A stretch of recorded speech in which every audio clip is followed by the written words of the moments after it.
dengan menarik handle yang berwarna hijau ini. Ya. Patokan teman-teman, infus pump itu berbagai merek, berbagai model. Ya. Jadi ini hanya salah satu model dari produk infus pump.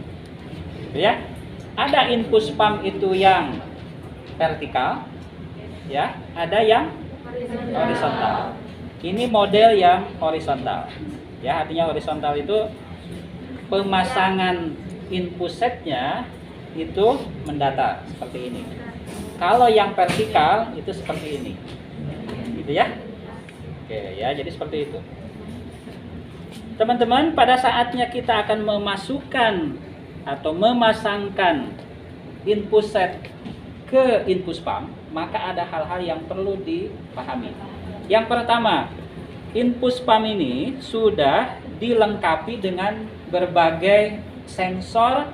Untuk yang pertama adalah sensor udara, kemudian yang kedua adalah sensor untuk oklusi. Oklusi tahu? Oklusi itu hambatan, misalkan ada gumpalan sehingga mengakibatkan cairan infus atau tetesan infus itu tidak jalan. Ya, kan teman-teman sudah belajar ya? Apakah karena kelipet begitu ya?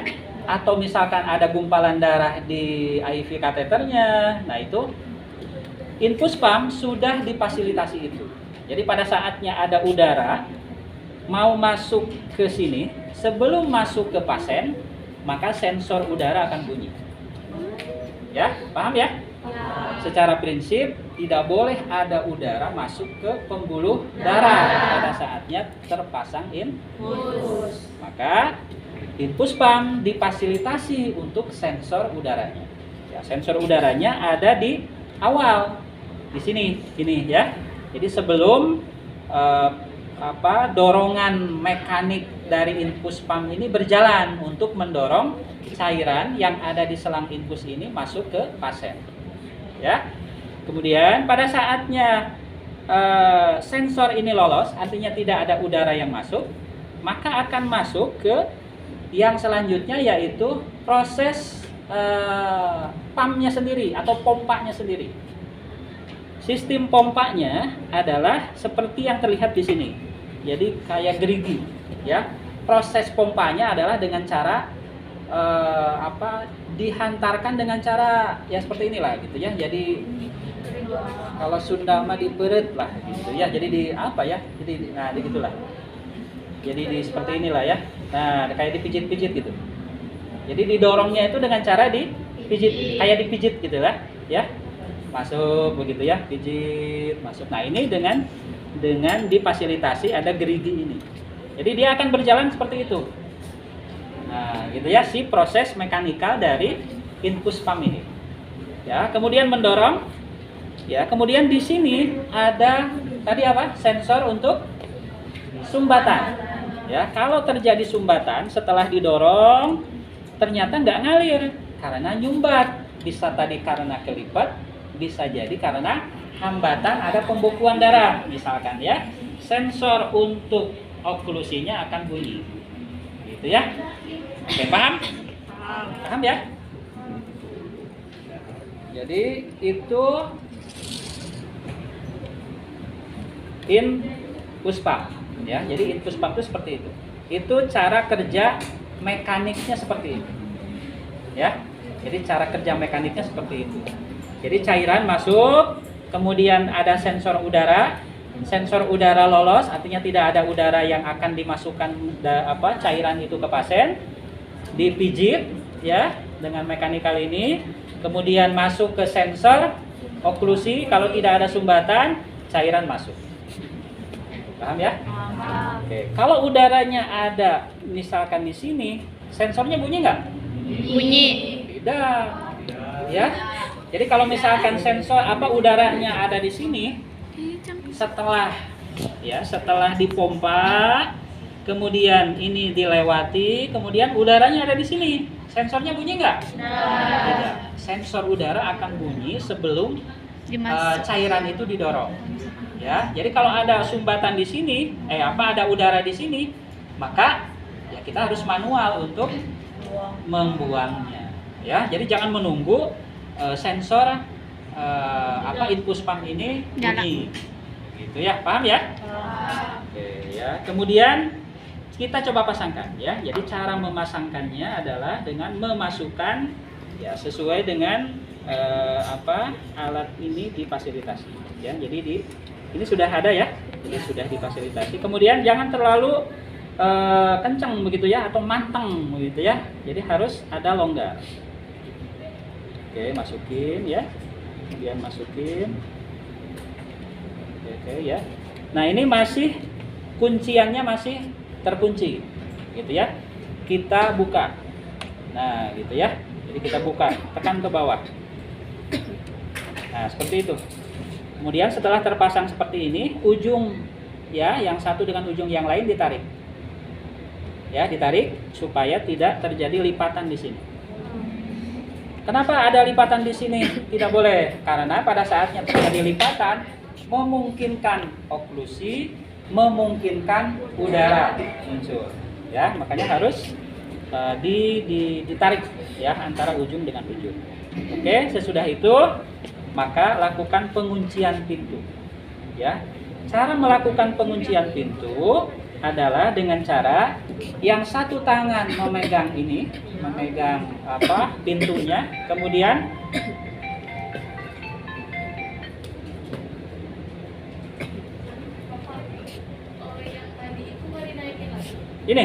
ini akan mengunci pada saatnya kita kunci. Nah, paham ya? Jadi pada saatnya kita kunci, nah oke ya, jadi tutup ya, kemudian pijit atau tahan, kemudian ini kunci. Nah, gitu ya. Pada saatnya ini ngunci, ini juga terkunci. Paham ya? Iya. Tapi pada saatnya ini dibuka, ini tidak membuka secara langsung. Begitu ya. Kadang-kadang tidak membuka secara langsung. Jadi kadang-kadang tutup kalau tidak ada tidak ada selang infusnya. Oke ya. Paham ya? Jadi kita tekan seperti ini, kemudian jadi sambil didorong, sambil dikunci. Harus hati-hati. Jadi jangan sampai misalkan seenaknya saja dipaksa untuk kita kunci. Bentar ya. Itu. Ya, coba.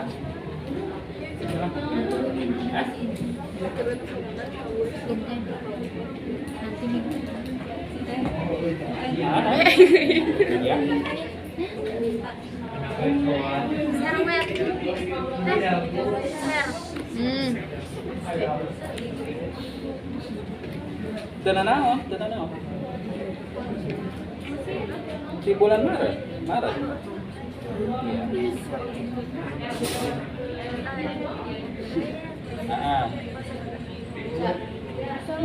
Tenanawan. Makan data. Tenanawan udah mau meriksa data lah. Penting mah kelihatan ayat penggunaan. Bisa. Mau ya. Tenanawan bisa. Nah, pokoknya bisa diatur lah. Jadi pokoknya data pasiennya beda tenanawan, tapi kalaupun sama tenanawan, asal penggunaannya bukan lama penggunaan, tetapi berapa kali penggunaan. Harimau berapa lama pemakaian, berapa kali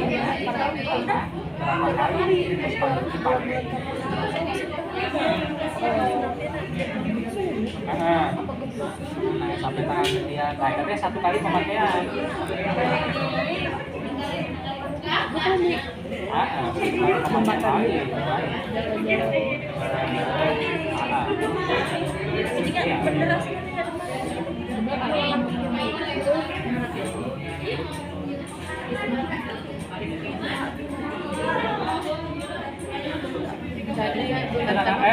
mana? Kan sama infus pump kan? Sesuai data main.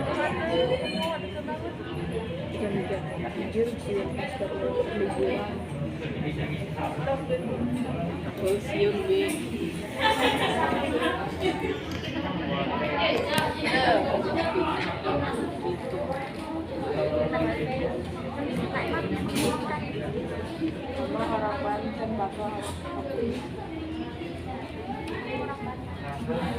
Oke, lanjut ya teman-teman ya.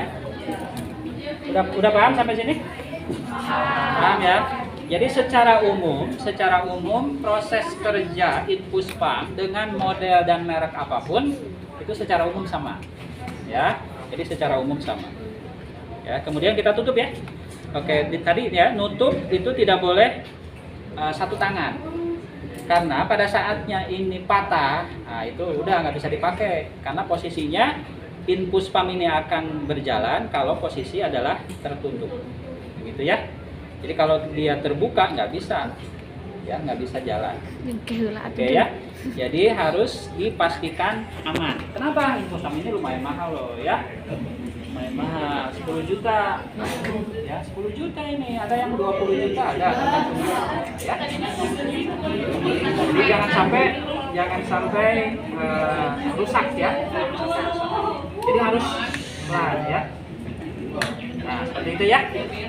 Oke, ini iya, kan Pak. terpasang ke pasien, ya. Ini terpasang ke pasien.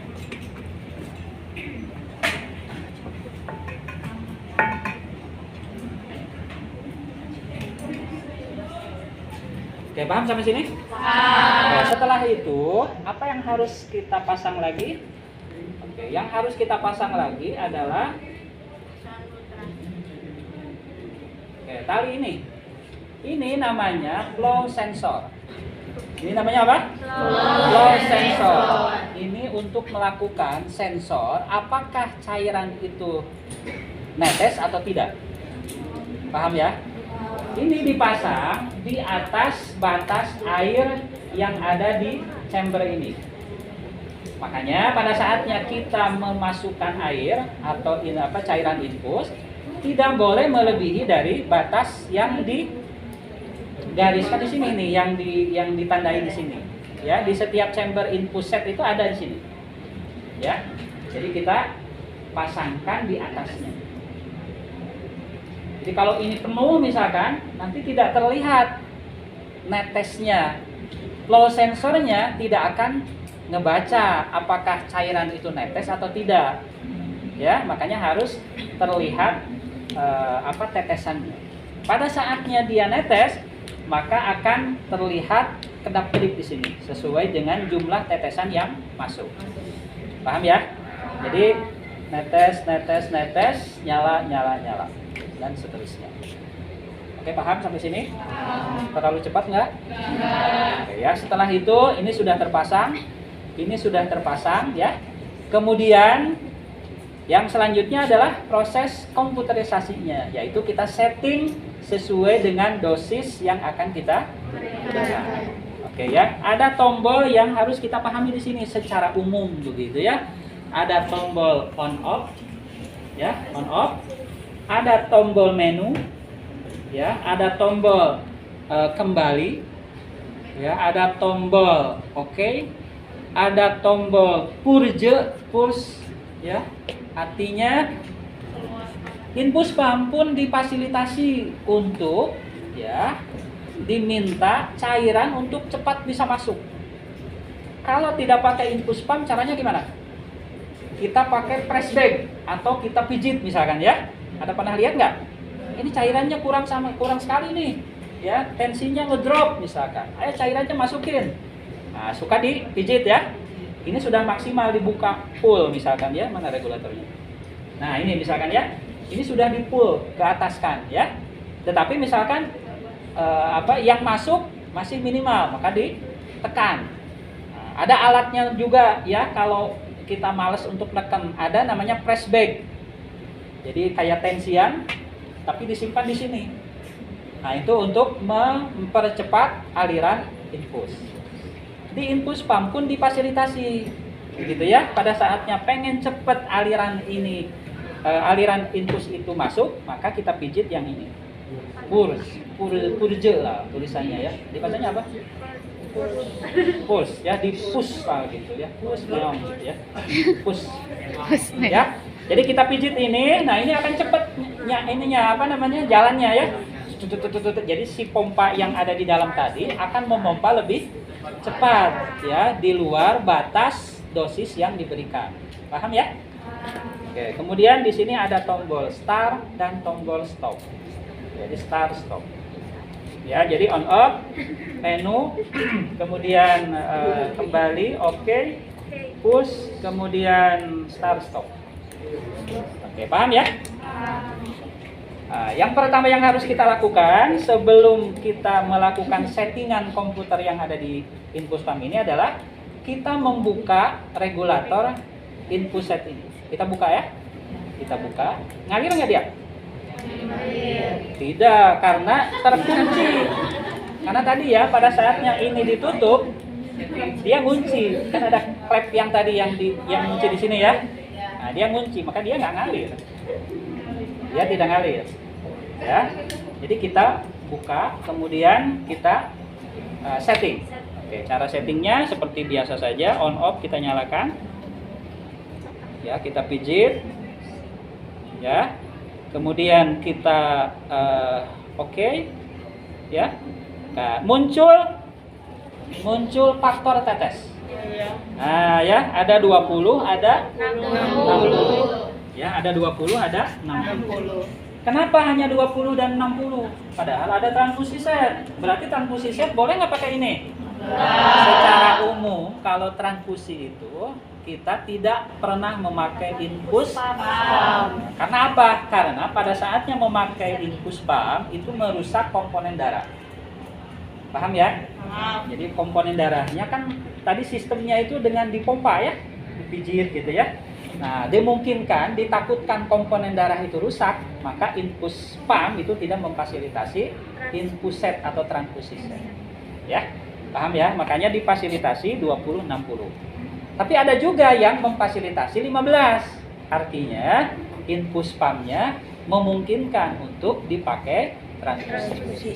Paham ya? Nah, jadi ini 20-60. Pada saatnya kita akan mengokeikan 20-60, bahasanya mengokeikan begitu ya. Maka kita lihat apa? Input set yang dipakai. Nah, tadi kan, makanya kita harus mengenal faktor tetes. Oh, ini yang dipakainya makro drip. Gitu ya. Ada nggak tulisan di sini makro?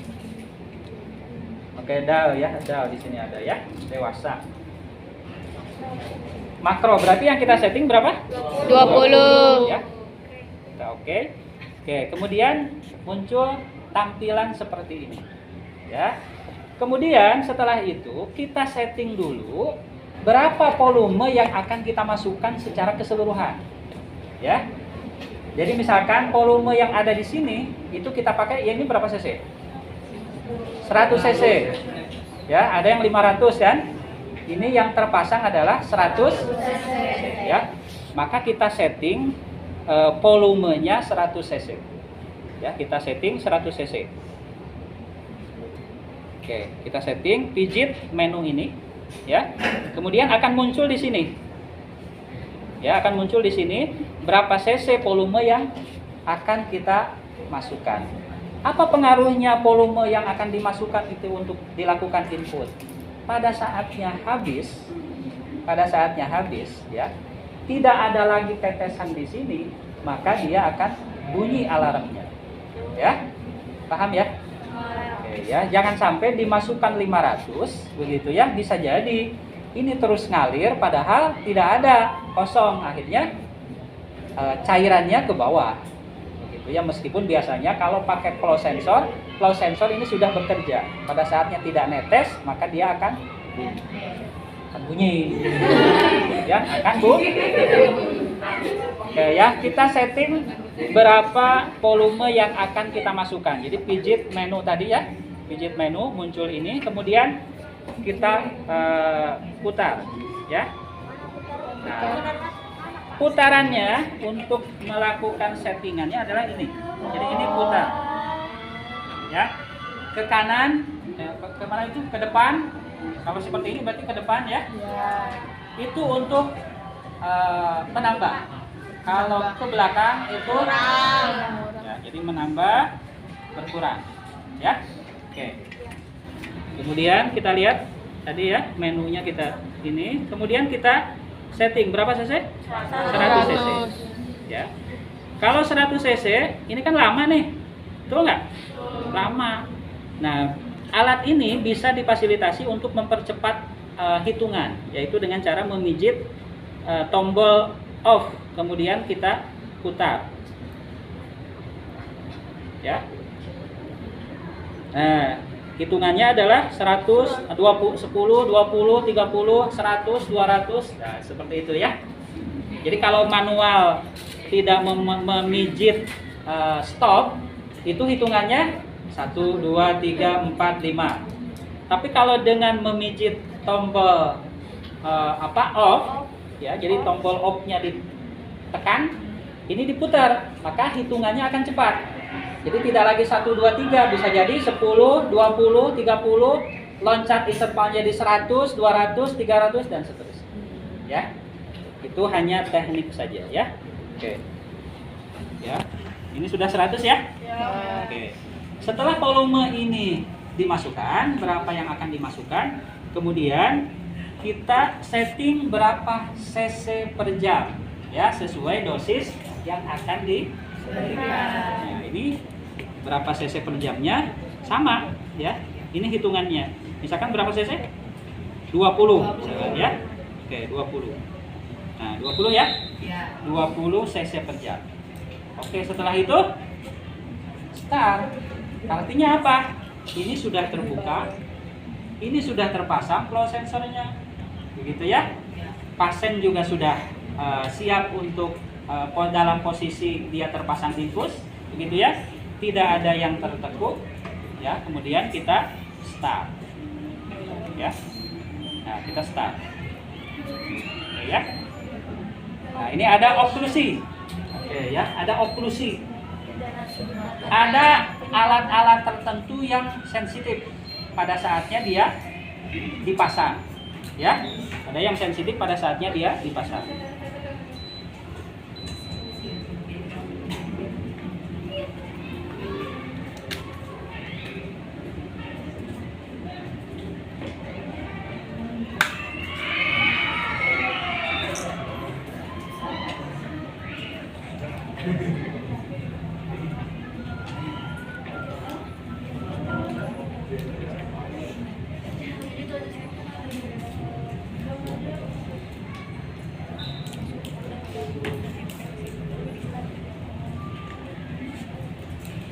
Oh iya, satu lagi.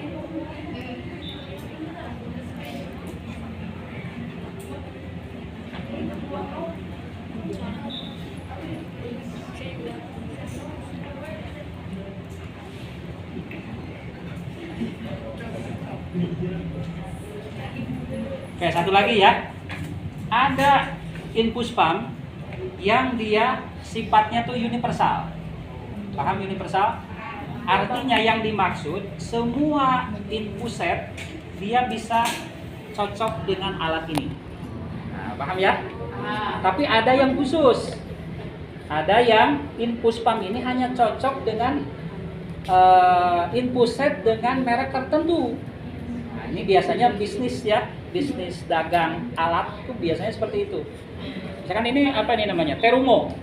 Terumo ini infus pumpnya ada. Infus pumpnya ada, kemudian infus setnya juga memproduksi.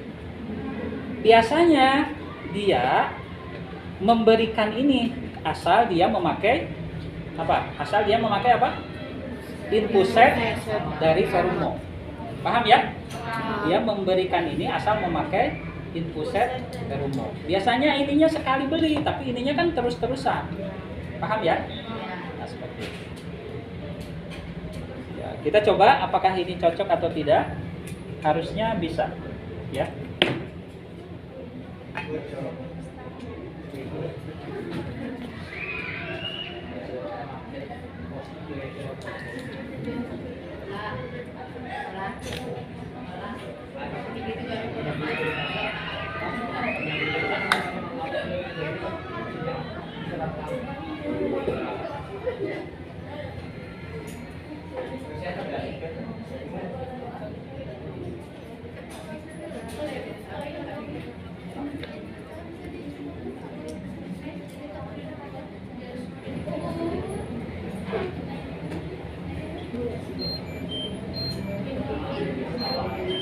Apa nggak bisa ya?